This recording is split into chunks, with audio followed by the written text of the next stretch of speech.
நீதிமொழிகள் 8ஆம் அதிகாரம் 13 முதல் 26 வரை உள்ள வசனங்களை நாம் இப்போது வாசிக்கலாம்.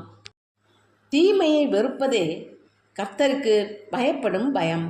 பெருமையையும் அகந்தையையும் தீய வழியையும் புரட்டு வாயையும் நான் வெறுக்கிறேன். ஆலோசனையும் மெய்ஞானமும் என்னுடையவைகள். நானே புத்தி, வல்லமை என்னுடையது.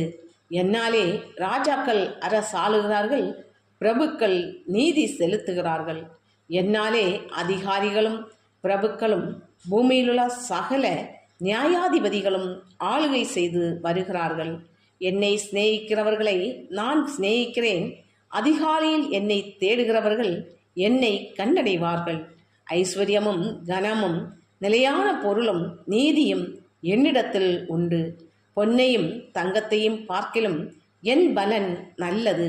சுத்த வெள்ளியை பார்க்கிலும் என் வருமானம் நல்லது.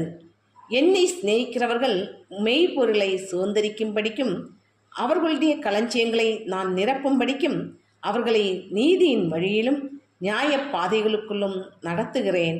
கர்த்தர் தமது கிரியைகளுக்கு முன் பூர்வ முதல் என்னை தமது வழியின் ஆதியாக கொண்டிருந்தார். பூமி உண்டாகும் முன்னும் ஆதி முதற்கொண்டும் அநாதியாய் நான் அபிஷேகம் பண்ணப்பட்டேன்.